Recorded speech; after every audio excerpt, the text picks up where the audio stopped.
ایک فائن رکھو. فائن یہی کہ 1 دن میں روزہ رکھوں گا, 2 دن یہ کرے گا نفس, 3 دن کرے گا, 6 دن کرے گا, 6 7ویں دن نفس کہے گا بھائی بہت نقصان ہو رہا ہے, پھر وہ گناہ کی طرف آپ کو نہیں لے جائے گا. الٹا وہ نفس کہے گا گناہ نہ کرو, کیونکہ نفس جانتا ہے کہ گناہ کروں گا تو پورا دن بھوک کاٹنی پڑے گی. یہ نفس کو کنٹرول کرنے کا فارمولا ہے جو اہل بیت ہمیں بتلا رہے ہیں. نفس خطا کرے تو اسے سزا دو, نہیں ہے کہ ہر روز گناہ ہو رہے ہیں, نفس کو سزا نہیں مل رہی تو نفس موٹا ہوتا چلا جاتا ہے, نفس جری ہوتا چلا جاتا ہے, نفس جرأت مند ہوتا چلا جاتا ہے. ایک استاد نے شاگرد سے کہا کہ جب شاگرد استاد کے پاس آیا مجھے علم عرفان سکھا دیجئے, تو انہوں نے کہا علم عرفان اتنا بڑا ہے کہ میں تمہیں جتنی کتابیں لے کر آؤ کتابیں بھر دوں گا مگر وہ علم ختم نہیں ہوگا. مگر یہی علم اگر چھوٹا کر لوں, اس علم کو خلاصہ کر دوں, اتنا چھوٹا ہو جائے گا کہ تم اپنے ناخن پہ بھی لکھ سکتے ہو. وہ پورا علم ہزاروں کتابوں میں جس کی جگہ نہیں, اس کو تم ایک ناخن میں لکھ سکتے ہو. کہا وہ کیا ہے؟ استاد نے کہا قتل نفس, اپنے نفس کو قتل کر لو تو خدا سے ملاقات کے قابل بن جاؤ. اپنے مائی کو قتل کرو, اپنی انا کو قتل کر دو. کربلا والوں نے اپنی انا ختم کی تھی. دلیل آپ کو دیتا ہوں کیوں, کیونکہ کہا آپ دیکھیے امام معصوم آگے کربلا میں کھڑے ہو کے کیا فرماتے ہیں, السلام علیکہ, سلام ہو کربلا کے شہیدوں. یہ امام معصوم 6 امام 7ویں امام کے جملے ہیں. کربلا والوں کے شہیدوں سے کہتے ہیں بے ابی انت و امی, میرے معصوم ماں باپ تم پہ قربان. ان شہیدوں میں حر بھی ہے, جون بھی ہے, حبشی غلام بھی ہے, سید بھی ہیں, غیر سید بھی ہیں, زہیر بھی ہیں, مگر معصوم امام کہہ رہے ہیں میرے معصوم ماں باپ تم پہ قربان. کیا وجہ ہے؟ جواب اگر سننا ہے تو میدان کربلا میں آئیے. میدان کربلا میں جب حسین نے چراغ بجھا کے کہا چلے جاؤ, کوئی نہیں گیا. جب چراغ کو روشن کیا گیا سب وہیں پہ بیٹھے ہوئے تھے. اب حسین نے اس وقت ایک جملہ کہا. کیا جملہ کہا کہ اے لوگوں, کیا تم سمجھتے ہو کہ تمہیں جنت نہیں ملے گی؟ میں تمہیں وعدہ دیتا ہوں, گارنٹی دیتا ہوں, تمہیں جنت بھی مل جائے گی. مگر کوئی نہیں اٹھا کیونکہ یہ جنت کے طالب نہیں تھے, یہ حسین کے طلبگار تھے, یہ حسین کے طلبگار تھے. اور مثال میں نے دی کہ السلام علیکہ وعلی الارواح التي حلت بفنائک, سلام ان پر جو حسین میں پگھل چکے تھے, اب ہر نہ رہے تھے, جون نہ رہے تھے, عباس نہ رہے تھے, سب پگھل کے حسین گویا بن چکے تھے.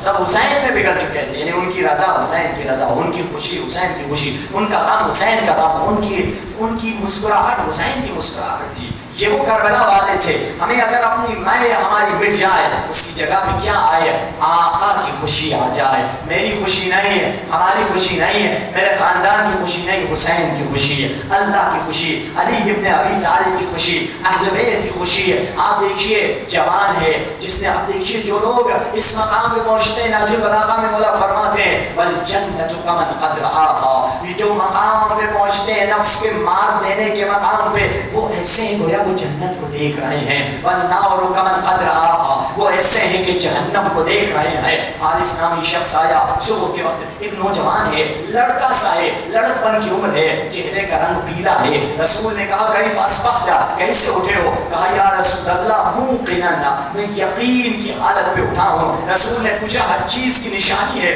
تمہاری یقین کی نشانی کیا ہے؟ کہا یا رسول اللہ کأنی اری العرش, میں گویا عرش کو دیکھ رہا ہوں, جہنم میں جلنے والوں کو دیکھ رہا ہوں, جنت میں لذت حاصل کرنے والوں کو دیکھ رہا ہوں. رسول نے فرمایا عبد نور اللہ قلبہ, یہ وہ بندہ ہے جس کا دل نور ایمان سے روشن ہو چکا ہے. اس نے اپنے نفس کو مار دیا, جہاد اکبر کی منزل کامیاب کر چکا ہے. نفس کو مارنا, جہاد اکبر سیکھنا ہے تو عباس ابن علی سے سیکھیے. عباس نے اپنی میں کو ختم کر دیا تھا, اپنی انا کو ختم کر دیا تھا. عباس کی اپنی مرضی کوئی نہیں تھی, بس عباس کی مرضی وہی تھی جو حسین کی مرضی تھی. عباس پانی لے کر آؤ, جی مولا. عباس جنگ نہیں کرنا, جی مولا. عباس سکینہ کا مشق اٹھا دو, جی مولا. میدان جنگ میں جنگ سے بڑھ کر کیا ہو سکتی ہے اہم, مگر عباس نے وہ چیز بھی چھوڑ دی, کیونکہ عباس اپنی مرضی کا نام نہیں, عباس مولا کی مرضی کا نام.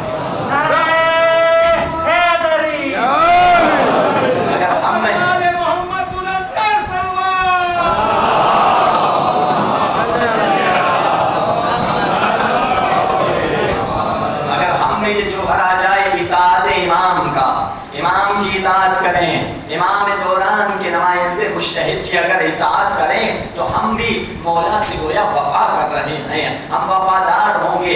اطاعت کا جوہر ہم میں اگر آ جائے، کربلا والے یقین کی منزل پہ تھے، کیونکہ حسین نے 2 انگلیوں کے درمیان انہیں دکھلائی جگہ کہ یہ تمہارا انجام ہے۔ اس وقت زہیر کا عجیب جملہ ہے، زہیر کیا کہتے ہیں حسین سے؟ اٹھ کے کہتے ہیں اے حسین، اگر یہ دنیا ابدی ہوتی، اگر یہ دنیا ایور لاسٹنگ ہوتی، اگر یہ دنیا نیور اینڈنگ ہوتی، اگر یہ دنیا کبھی ختم نہ ہونے والی ہوتی اور اس دنیا میں غم نہ ہوتا، کیونکہ دنیا میں خوشی بھی ہے تو غم بھی ہے، کڑواہٹ بھی ہے تو مٹھاس بھی ہے، پریشانی بھی ہے تو آرامش بھی ہے، بیماری بھی ہے تو صحت بھی ہے، مگر زہیر کہہ رہے ہیں اے حسین، اگر یہ دنیا ہمیشہ کی ہوتی، کبھی ختم نہ ہونے والی ہوتی، اور اس دنیا میں غم نہ ہوتا، اس دنیا میں غربت نہ ہوتی، اس دنیا میں پریشانی نہ ہوتی، اس دنیا میں ٹینشن نہ ہوتا، اس دنیا میں خوشی خوشی ہوتی، لذت ہی لذت ہوتی، آرامش ہی آرامش ہوتی، مگر اے حسین اس ہمیشہ والی دنیا کو ہم ٹکرا دیتے، زہرا کے لال تیرے قدموں پہ شہید ہو جاتے۔ یہ عجیب ہے زہیر کا جملہ، یہ بہت گہرا جملہ ہے کہ یعنی اصل میں زہیر کہہ رہا ہے مجھے جنت نہیں چاہیے، یعنی جو کوالٹیز بتائی زہیر نے وہ جنت کی بتائی ہے، ہمیشہ والی چیز، جہاں غم نہیں، جہاں پریشانی نہیں، کا جنت کو ٹھکرا دیا۔ کیوں نہ جنت کو ٹھکرا دیتا؟ زہیر اسے مالک جنت حسین مل چکے تھے، مالک جنت جب مل گئے تو مجھے جنت کی کیا طلب ہے؟ آپ نے سنا انہی کے صدقے میں تو جنت بنی ہے۔ تو اب یہ وہ ہستیاں ہیں جنہوں نے اپنی انا کو ختم کر دیا تھا، اپنی میں کو ختم کر دیا تھا، وہ حسین میں پگھل چکے تھے۔ ہم کہاں سے آغاز کریں، کہاں سے اسٹارٹ کریں؟ زہیر محاربی چلے امام کے پاس آ کے کہتا ہے مولا میں مجلس کراتا ہوں گھر میں، میرے بچے آپ کے جاننے والے نہیں ہیں، وہ میرا مذاق اڑاتے ہیں۔ مولا نے کیا جواب دیا؟ دع الناس یذهبون، لوگ جو کہتے ہیں کرنے دو، مگر تم اپنے حق کے راستے پر ڈٹے رہنا۔ زہیر امر بالمعروف نہ بھولنا، نہیں عن المنکر نہ بھولنا، یہ مولا پیغام دے رہے ہیں۔ قرآن کی آواز آئی لا یخافون لومۃ لائم، جو اللہ کی راہ میں قدم اٹھاتے ہیں پھر وہ کسی ملامت کرنے والے کی ملامت سے نہیں ڈرتے ہیں۔ یہی پیغام حسین ابن علی ہے۔ حسین کا پیغام کیا تھا؟ حسین نے اپنا مقصد بتایا اپنے بھائی محمد حنفیہ کو خط میں، انی لم اخرج عاشرا ولا بطرا، میں فساد پھیلانے کے لیے نہیں اٹھا، وانما خرجت لطلب الاصلاح فی امت جدی، میں نانا کی امت میں اصلاح کے لیے اٹھا ہوں۔ اور اصلاح کیسے ہوگی؟ اريد ان امر بالمعروف وانهى عن المنکر۔ دو کربلا کے بہت اہم فیکٹر ہیں، کیا ایک میں پہلے امر بالمعروف کروں گا، پھر نہیں عن المنکر کروں گا، میں نیکی کا حکم دوں گا، برائی سے روکوں گا، میں کیا کروں گا؟ اصلاح نانا کی امت میں اصلاح کروں گا۔ عجیب ہے حسین نے عمل سے کر کے بتایا۔ علی اکبر تیری جوانی رہے یا نہ رہے، نانا کا دین سلامت رہے۔ قاسم تیری جوانی رہے یا نہ رہے، نانا کا دین سلامت رہے۔ علی اصغر تیری مسکراہٹ رہے یا نہ رہے، مگر نانا کا دین سلامت رہے۔ زینب تیرے سر پہ چادر رہے یا نہ رہے، مگر نانا کا دین سلامت رہے۔ سکینہ تیرے کان میں بالیاں رہے یا نہ رہے، مگر نانا کا دین سلامت رہے۔ درد دل حسین کو سمجھو، حسین کے جسم کے درد کو ہم سمجھتے ہیں تلوار سے لگا، مگر دل حسین میں درد دین کا تھا۔ میرے بچوں کی دینداری کا کیا ہوگا؟ کیا میرے بچے مولا کی راہ پر چل رہے ہیں؟ کیا میری بچی حجاب کر رہی ہے؟ کیا میری بیوی دین پہ ہے؟ میری اولاد نماز پڑھتی ہے یا نہیں پڑھتی؟ یہ درد دل حسین ہے۔ حسین نے چند چیزوں کو ایمرجنسی سچویشن میں بھی نہیں چھوڑا، یعنی مرتے دم ان چیز کو نہ چھوڑنا۔ کیا کہا؟ بھیا عباس ایک رات کی مہلت دے لے۔ مہلت لے کر عباس آ گئے، کیا کریں گے مولا؟ فرمایا انی احب الصلاۃ، مجھے نماز بہت پسند ہے۔ حسین نے نماز پڑھی ہے، حسین نے قرآن پڑھا ہے، حسین نے دعا پڑھی ہے اور حسین نے استغفار کیا ہے۔ علماء کہتے ہیں یہ چار چیزوں کو مرتے دم نہیں چھوڑنا۔ ایمرجنسی باپ مر جائے، بیٹا مر جائے، زلزلہ آ جائے، سیلاب آ جائے، یہ چار چیزوں کو نہیں چھوڑنا، کیونکہ کربلا سے پڑھ کر ایمرجنسی سچویشن کسی کی نہیں ہو سکتی۔ نماز کو کبھی نہ چھوڑنا، قرآن چاہے ایک صفحہ کیوں نہ ہو، نو کے نیزے پہ قرآن پڑھتا رہا سر حسین کہ زینب کا پردہ بچ جائے، حسین نے قرآن کا درس دیا ہے، میرا پورا دن گزر جائے، 24 گھنٹے گزر جائے، قرآن کو کھول کے ایک آیت نہ پڑھوں، میں حسینی کہلانے کے قابل نہیں ہوں۔ ایک صفحہ قرآن کا پڑھ لیا کرو عزادارو، اور استغفار ضرور کیا کرو، اور دعا کا کوئی دعا اٹھا کے پڑھ لیا کرو، دعائے عہد پڑھ لو، 100 مرتبہ استغفار پڑھ لو۔ یہ حسین نے 4 چیزیں کی تھی شب عاشور۔ حسین کی اگر اس قدم حسین کے ساتھ چلنا ہے،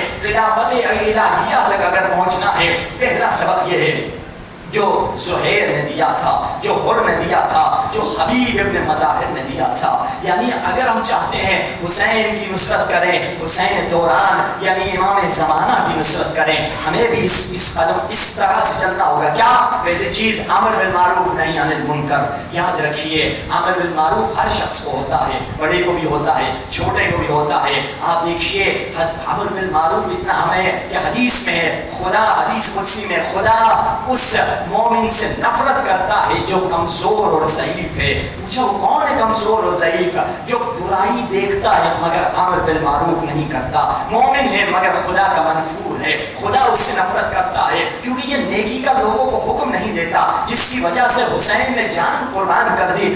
امر بالمعروف اتنی اہم عبادت ہے کہ اس عبادت کی وجہ سے حسین جیسے امام کا خون بہنا پڑا تھا۔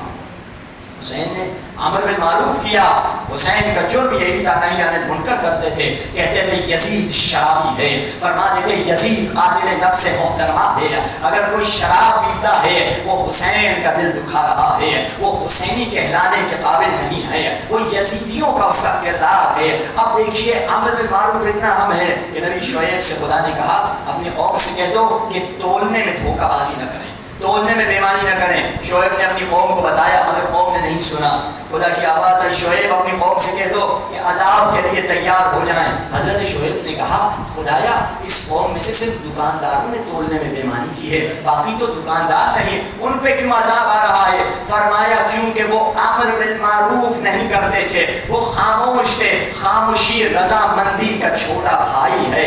اگر انسان خاموش ہے، ظلم ہو رہا ہے کہیں بھی، فلسطین میں ظلم ہو رہا ہے، یمن میں ظلم کیا جا رہا ہے، کتنی بمبارمنٹ ہو رہی ہے، سارے کے سارے مالدار عرب ملک مل کے، سعودی عرب ہے، امارات ہے، یعنی سارے دنیا کے مالدار ملک سب مل کے غریب ترین عرب ملک پر حملہ کر رہے ہیں، مگر سلام ان کی شجاعت پر، سلام ان حسینیوں پر، ننگے پاؤں ہے مگر کہتے ہیں وہی حسین کا پیغام، حیات من الذلہ، ذلت کبھی ہمارے قریب آ نہیں سکتی ہے۔ یہ وہ یمنیوں کا پیغام ہے۔ اگر ہم حق نہیں بولتے، یقین جانیے خاموشی رضامندی کا چھوٹا بھائی ہے۔ میں راضی نہیں ہوں مگر خاموش کیوں رہ گئے، بولتے کیوں نہیں ہو؟ مولا نے اس لیے فرمایا امر بالمعروف کی وجہ سے نہ کسی کا رزق بند ہوتا ہے، نہ کسی کی عمر کم ہوتی ہے۔ تبھی تو ایک صحابی تھا مولا علی کا، اسے بچھو نے ڈس دیا، مولا علی کے پاس لے کر آئے، مولا علی نے دیکھا، مولا نے کہا یہ نہیں مرے گا، بچ جائے گا انشاءاللہ، 1 مہینہ جا کے بستر میں ریسٹ کر لے، ٹھیک ہو جائے گا۔ 2-3 ہفتہ اس نے ریسٹ کی، اس کی طبیعت کچھ بہتر ہوئی، مولا علی اس سے ملنے کے لیے گئے۔ اب مولا علی نے کہا طبیعت اس کی ٹھیک ہو چکی تھی، اب مولا نے کہا بتاؤ تمہیں کیوں بچھو نے ڈسا؟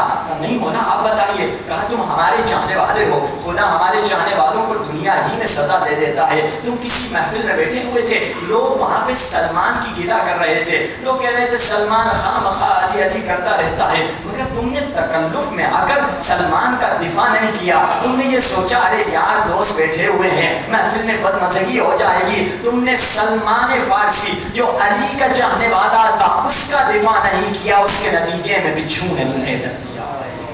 عجیب ہے، یعنی سلمان مولا کے چاہنے والا ہے، اس کا میں نے اگر دفاع نہیں کیا، اگر کسی نے مجتہد یا مرجع کی توہین کر دی، کسی بزرگ عالم دین کی توہین کر دی، تو اگر میں ان کا دفاع نہ کروں تو خدا مجھے سزا دے گا۔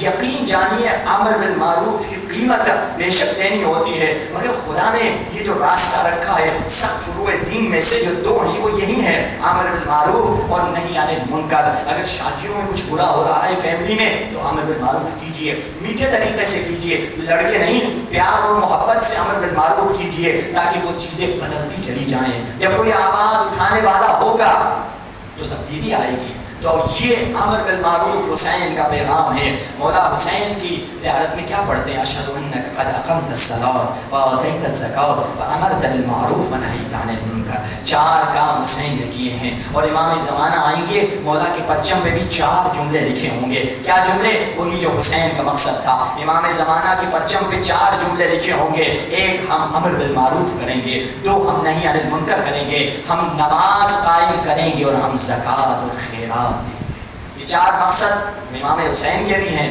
اور بعد میں سرکار کے بھی یہی 4 مقصد ہوں گے۔ اگر